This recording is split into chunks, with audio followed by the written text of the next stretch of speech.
Hello everyone, exam medicine channel में आप सभी का स्वागत है। हम इस वीडियो में बात करेंगे अपकमिंग रिक्रूटमेंट और अपकमिंग न्यू एग्ज़ाम की कि कौन कौन से आपके एग्ज़ाम हैं। यदि आप सभी में से आप सभी लोग सिलेक्शन लेना चाहते हैं तो ये जो आपके 6 महीने आने वाले हैं बहुत ही अहम, बहुत ही महत्वपूर्ण साबित होंगे। कब साबित होंगे? जब आप उस पर मेहनत करेंगे और कॉन्टीन्यूअस पढ़ाई पे लगे रहेंगे। इसमें कुछ महत्वपूर्ण चीज़ों को बताना है। हो सकता है आपको कुछ चीज़ों के बारे में जानकारी हो, कुछ ना भी हो। तो जो अभ्यर्थी ये चाहते हैं कि उनका भी सिलेक्शन हो और आने वाले दिनों के अंदर ही हो जाए, तो आप इस वीडियो को देखेंगे तो आपको इसमें कुछ हेल्पफुल चीज़ें ही मिलेंगी। आइए समझते हैं, और जिनको आवश्यकता ना हो वो ना देखें। देखिएगा, सबसे पहली बात करूं कि ये जो आने वाला 6 महीना है वो महत्वपूर्ण क्यों है। इसलिए महत्वपूर्ण है कि अभी आपने देखा कि अभी बीते पिछले 6 महीने की अगर हम बात करें, चूँकि चुनाव का माहौल था 3-4 महीने और उसके पहले 2 महीने जो चल रहे थे उसमें कोई भी एग्ज़ाम नहीं हुआ। जो हुआ वो एग्ज़ाम आपका जो है या तो पोस्टपोन हो गया या तो वो पेपर लीक हो गया, उसकी वजह से उस सभी के री एग्ज़ाम कंडक्ट होंगे। तो और गवर्नमेंट भी इस समय प्रेशर में है, ख़ासतौर से यूपी की, क्योंकि यूपी के जिस हिसाब से सीटें हैं, जब गवर्नमेंट हमारे सब स्टूडेंट का फ़ायदा लेती है तो हमें भी लेना चाहिए। मतलब जब उनको पता चला कि नहीं अब हमें कुछ करना पड़ेगा, तभी यहाँ से वो अपना लाभ देख रहे हैं और हमें इस टाइम में अपना लाभ देखना है कि हमें बेनिफिट कैसे मिल सकता है।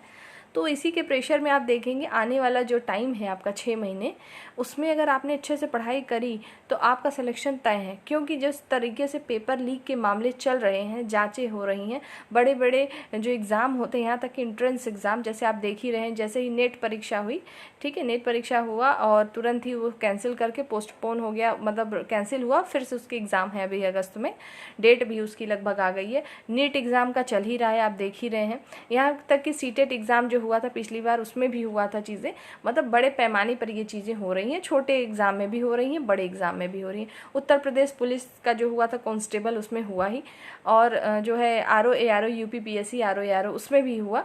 तो ये सब जो कि इतने बड़े लेवल पे हो चुकी हैं चीज़ें, तो जो अब आने वाला हमारा समय होगा वो कहीं ना कहीं कुछ हद तक फेयर होगा। अब ये भी नहीं कहा जा सकता कि एकदम 100% श्योर है कि 1% नकल नहीं होगी या 1% चीटिंग नहीं होगी। ये मुझे नहीं लगता इतनी जल्दी परिवर्तन आएगा, लेकिन फिर भी बहुत हद तक आपको सुधार देखने को मिलेगा।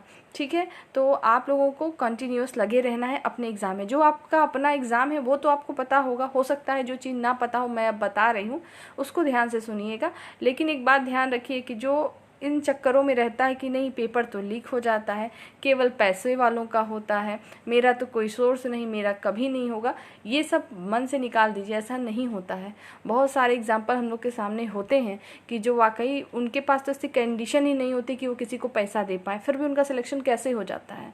होता है, सबके होते हैं। मेहनत करेंगे तो होगा ज़रूर, आज नहीं कल किसी न किसी वैकेंसीज़ में होगा।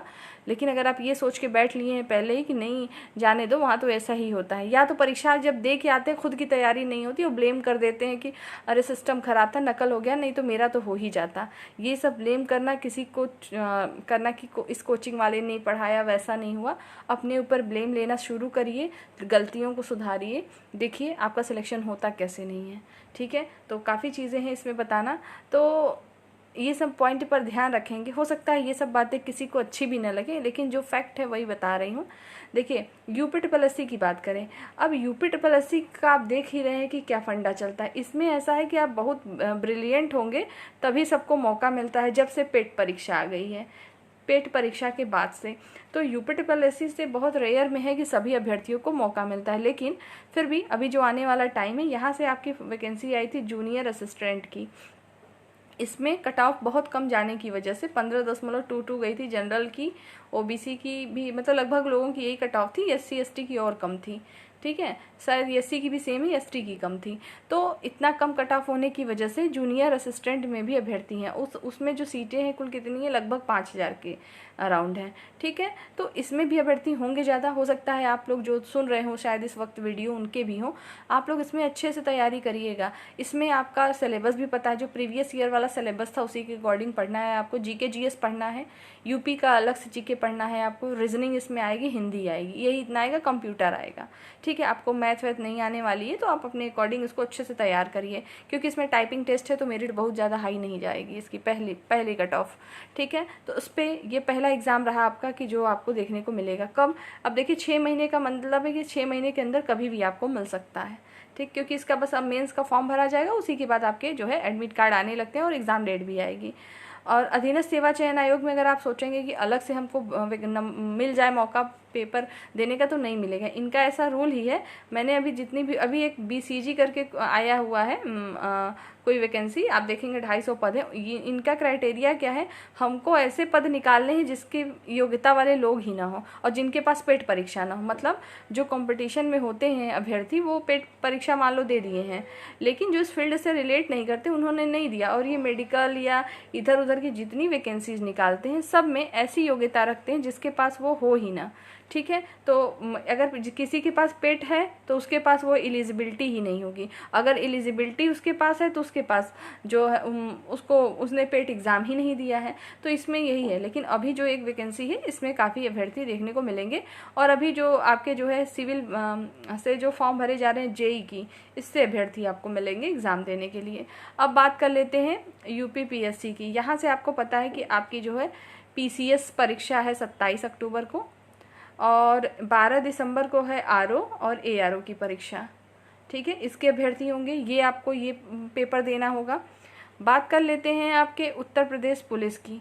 उत्तर प्रदेश पुलिस में जो है UPP में पुलिस में आपके कांस्टेबल की, फिर एक है आपका कंप्यूटर ऑपरेटर की, ठीक है, SI की, इसमें भी SI आया था एक मतलब अकाउंटेंट लेवल का। ये 3 तरीके के पद हैं जिनकी परीक्षाएं होंगी और ये सभी आपके 6 महीने में हो जाएंगी, चाहे जब होंगी, दिसंबर तक में ये सब एग्ज़ाम होंगे आपके। ठीक है, अब बात करें, ये सब तो हो गया जिसने फॉर्म भरे होंगे, ये उनके होंगे। नए लोगों में क्या होंगे, तो देखिए नया रिक्रूटमेंट अगर UPSSC से आ रहा है तो अभी तो नहीं अप्लाई कर पाएंगे, लेकिन जो आप लोग ये भी पूछ रहे थे आप लोग कि जो लोअर PCS की आने वाली है, लोअर PCS, अभी तक जब भी लोअर PCS आता था वो जो है 2000 लगभग 15 के अराउंड आया था। हाँ, 2015 में आया था। UPSSC के द्वारा एग्ज़ाम कराया गया था। 2 एग्ज़ाम हुए थे, एक आपका GK GS का हुआ था, फिर 1 घंटे बाद आपको फिर से पेपर मिला था। 25 क्वेश्चन आए थे हिंदी के। अब इसका पूरा पैटर्न चेंज होगा, ये भी अभी डिसाइड नहीं है कि कौन सा आयोग कराएगा, UPPSC कराएगा या UPSSC। UPSSC ना कराए तो बेहतर है, UPPSC को कराना चाहिए एग्ज़ाम। तो अभी इसके लिए नहीं कन्फर्म है, इसलिए आप लोग परेशान ना हो कि मेरे पास तो PET परीक्षा मैंने दी नहीं 2023 वाली, तो कैसे क्या होगा। जो होगा भी इसका विज्ञापन आएगा तो पता चलेगा, लेकिन आएगा ज़रूर इसका भी। अब बात करते हैं ASC का, मतलब इलाहाबाद हाई कोर्ट की बात करूं तो यहाँ पर मैंने आपको कई बार बता दिया है कि RO और ARO और CA, इन सभी के आपको नोटिफिकेशन देखने को मिलेंगे। अगस्त के बाद मिलेंगे, अगस्त में भी मिल सकते हैं। लेकिन ये जान लीजिए, अगर जो इंतज़ार इस बात का करता रहेगा कि नहीं वैकेंसी हम पहले अपनी आंखों से देख तो लें आया कि नहीं, जब उनको ये पता चलेगा नहीं आज आ गया है विज्ञापन, तब से पढ़ना शुरू करेंगे, तब आप बहुत शायद पीछे चले जाएंगे। किसी भी वैकेंसी की बात करूँ, इसलिए मतलब जो इन्वायरमेंट में चल रहा है, सिस्टम में चल रहा है कि पेपर लीक हो रहे हैं और आपको किसी ने सुझाव दे दिया अरे मत पढ़ो, नहीं होता किसी का, तो एडवाइस देने के लिए आपको हर पल कोई ना कोई मिलेगा। आप अपना टारगेट रखिए और पढ़िए। और लेकिन एक चीज़ और है कि पहले ऐसा हुआ करता था कि सब कहते थे कि आप एक टारगेट बना लीजिए कि हमको सिर्फ इसी की परीक्षा देनी है। मान लीजिए आपको SSC देना है, CGL, ठीक है, CGL किसी को देना है, बस इसी पे टारगेट आप करिए। तो जो इसको सिर्फ टारगेट कर लेगा, पता लगा इसकी वैकेंसी रेगुलर नहीं आ रही है, कोई दिक्कत आ गई, इस वजह से आपने जैसे CGL के लिए पढ़ा, आपने इंग्लिश पढ़ी, GK GS पढ़ा, रीजनिंग पढ़ी, ठीक है, ये सारे मैथ पढ़ा, तो इससे रिलेटेड जो वैकेंसी आ रही है जिसमें ये सारे सब्जेक्ट आ रहे हैं और 1-2 इस सब्जेक्ट अगर एक्स्ट्रा है तो आपको उस फॉर्म को ज़रूर भरना चाहिए। ये अगर कोई बंदा सोच के बैठ जाए कि मुझे बस यही करना है, इसके अलावा तो कुछ बनना ही नहीं चाहते, तब तो शायद आज की डेट में दिक्कत हो सकती है आपको, क्योंकि इतने ज़्यादा युवा हैं अपने UP में ही हैं कि वहाँ पर ही इतनी कम सीटें आती हैं कि उसमें ही दिक्कत हो जाती है। तो इसलिए आप लोग को सारे जो है पॉइंट उसको ध्यान रखते हुए तैयारी शुरू करनी चाहिए। बात करूँ SSC की, SSC के थ्रू भी अभी आपने देखा होगा MTS और हवलदार की वैकेंसी आई हुई है। इसके लिए भी जो अभ्यर्थी हों वो तैयारी कर सकते हैं। सेंट्रल की बात करें तो आपका जो रेलवे टेक्नीशियन और रेलवे लोको पायलट, इन सभी जो फॉर्म भरे गए हैं इन सब के भी एग्ज़ाम होंगे, लेकिन कब तक होंगे, इसी 6-7 महीने के अंदर उस सब के भी एग्ज़ाम होंगे। तो कई एग्ज़ाम हैं जिनका जहाँ पर है, जिन्होंने फॉर्म भरा है वो तैयारी करें। जिन्होंने फॉर्म नहीं भरा इन सब किसी भी एग्ज़ाम में जिसमें मैंने अभी नाम लिया, तो आप पढ़िए। आपके लिए विज्ञापन जब आएगा तो आपको केवल आपकी तैयारी रहेगी, तो रिवीजन करना होगा। और पढ़ें क्या, सबसे बड़ी समस्या ये हो जाती है, ठीक है। पढ़ने को तो बहुत कुछ होता है, लेकिन आप अपना जो टारगेट आपका सेट है कि नहीं मुझे 3-4 ये एग्ज़ाम है जिसमें मैं एग्ज़ाम देता हूँ या देती हूँ, तो आप उसके सिलेबस को देख लीजिए क्या क्या सब्जेक्ट आ रहे हैं, ठीक है। जैसे आपको जीके पढ़ना है सब में, ठीक है, स्टैटिक जीके भी पढ़ना होगा, इसी में इंक्लूडेड है आपका। और आपको जो है अधिकतर एग्ज़ाम में जो जीके के अलावा रीजनिंग भी पूछ ली जाती है। उसके बाद जीके जीएस की बात करें तो अब तो यूपी के एग्ज़ाम में हिंदी भी मस्ट हो रही है। हिंदी, इंग्लिश सब में नहीं आती, लेकिन फिर भी कुछ एग्ज़ाम है जिसमें इंग्लिश पूछी जाती है। और मैथ का मतलब है कुछ आपके जो अर्थमेटिक वाले पोर्सन हैं उसके चैप्टर्स। तो कुछ चीज़ें ऐसी हैं जो आपको रेगुलर बेसिस पे पढ़ना चाहिए, एग्ज़ाम को ध्यान में रखते हुए कि ऐसा ना हो कि आज विज्ञापन आएगा तब, नहीं तो आप इंतज़ार करेंगे, आएगा विज्ञापन, आएगा और चला जाएगा, और जिसको सिलेक्शन लेना होगा वो ले भी लेगा। मैं फिर से कह रही हूँ, इन सब चक्कर में आपको नहीं पढ़ना है कि जहाँ पे भी वैकेंसी आती है वहाँ पर केवल ऐसे ही हो जाता है, सबका हो जाता है, मेरा नहीं होगा, ऐसा कुछ नहीं है, सबका होता है, ठीक है।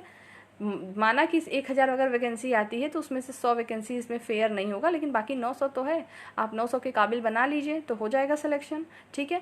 तो सबसे पहली बात है अपनी जो कमी आपकी रही उसको दूर करना है। ब्लेम नहीं डालना कि उसने पढ़ाया ही नहीं अच्छे से तो मेरा क्या हो जाता। नौकरी आपको करनी है, पढ़ना आपको है, ठीक है। तो आपको सिर्फ केवल कहीं से भी गाइडेंस मिल सकता है कि आपको क्या करना है, बाकी करना तो आप ही को खुद है।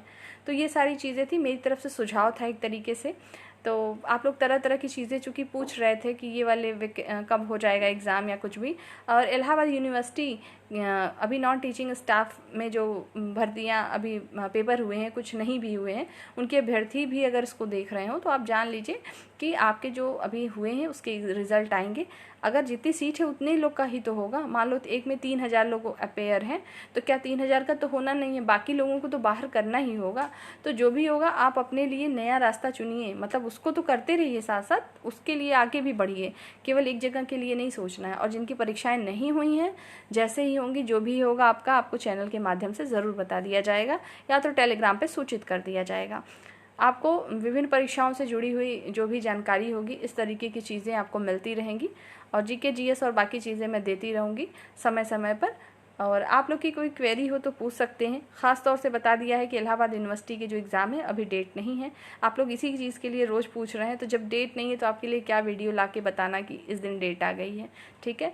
तो आएगा तो मैं खुद बताऊँगी आपको। फ़िलहाल आप लोग आराम से पढ़िए, ठीक है। समय बहुत अच्छा है, बहुत कीमती समय है, और समय को समय दीजिए। नेक्स्ट वीडियो में हम आपसे जल्द फिर मिलेंगे। जय हिंद।